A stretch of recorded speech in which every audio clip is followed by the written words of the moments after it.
Moko Bobby, about taking Jumades, YMS, and an estimate and share Jumades. And the video in me Babet show, so called iPhone. Cause we see the part of Donald iPhone, and I'm used to battery life. Oh, battery life is saying, battery life is saying that previously, my videos about iPhone. We so used to 3 youths now they check iPhones in the way. But I can't quite say the part of Donald more focused. Battery life. By any video in me, sure. So this year we video person to iPhone and I say ubusu ni bi ko to iPhone na make sure some secret ayi bi a woman say wo hwe asa na watimi to iPhone.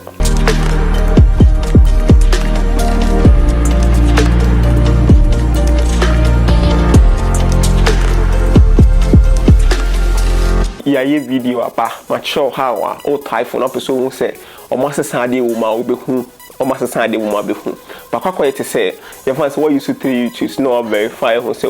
phone the battery life need to say battery life near 98 and a battery life near 100%. But no it will device which is iCopy Plus no EEP room. You can EEP room say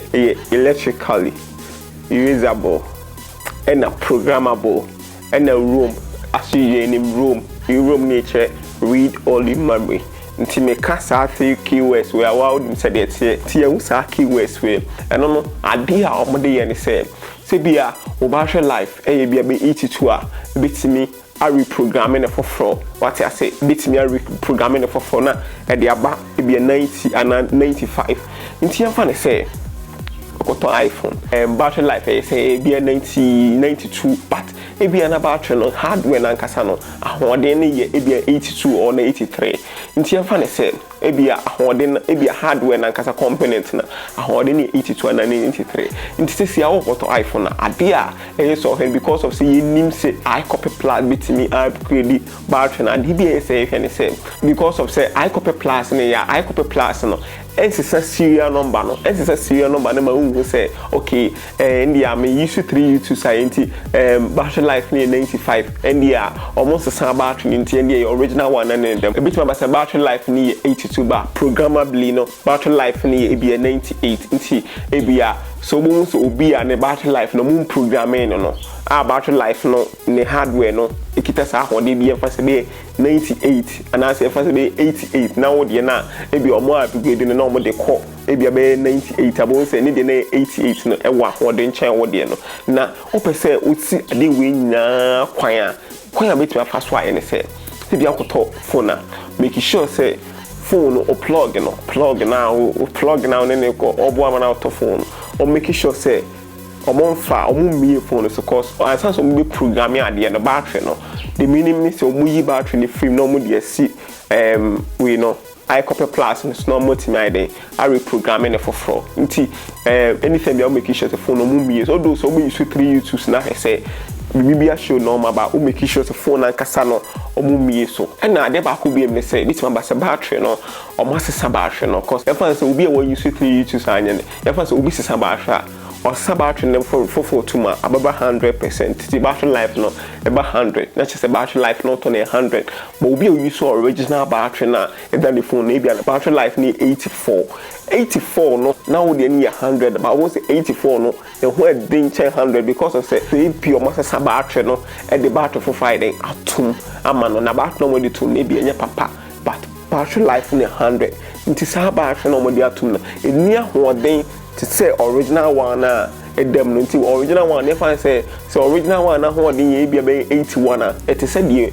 wa hakoto mo dia tum 100 no nti ye ncheke sa de ni nyina so no e betimi aba e say omobi phone so nti da bia na say omo wani kosa nti omo fa ade bia nka we nti plug na de pa no di wani no make sure so trusted person nim phone pa na ade bia pa na say so ebia wakoto ebia wato iPhone ebia original wa check omumie suda na battery life ni ebia be 84 and 85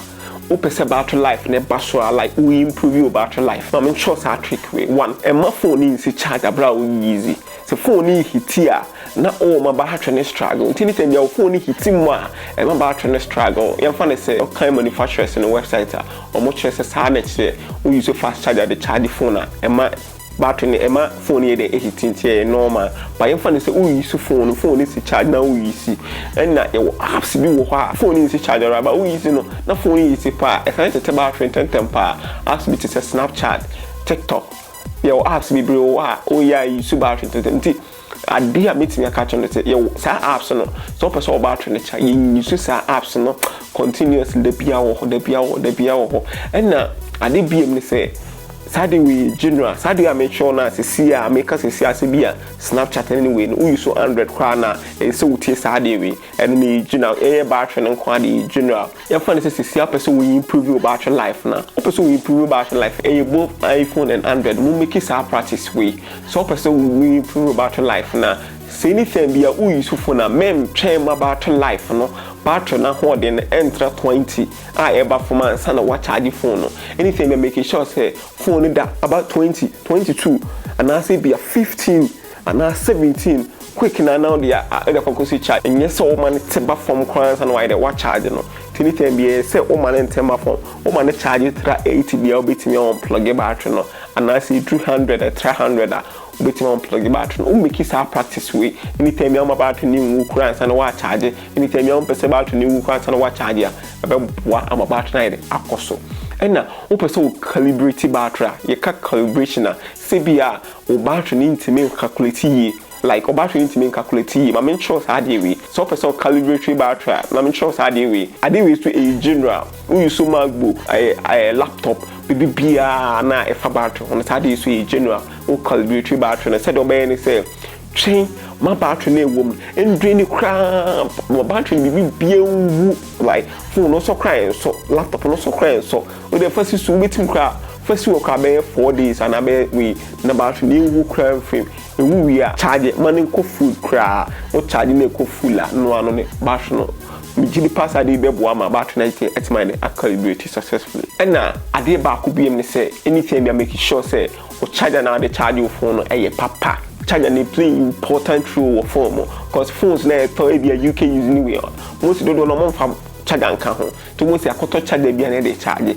mo battery na man dey battery improve anything bia no make sure say we use charger papa na dey charge your battery na be boa ma battery life na improve pa and the general so we use Techno iPhone we use Techno Samsung phone so pay charger papa for charge your phone so steps you am dem I be boa pa na overall anything you akoto phone na akoto device po bi onimu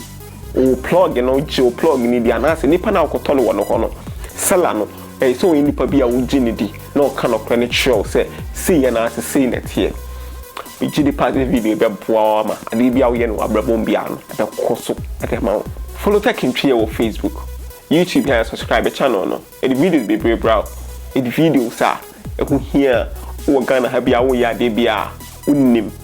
ade na wo ye no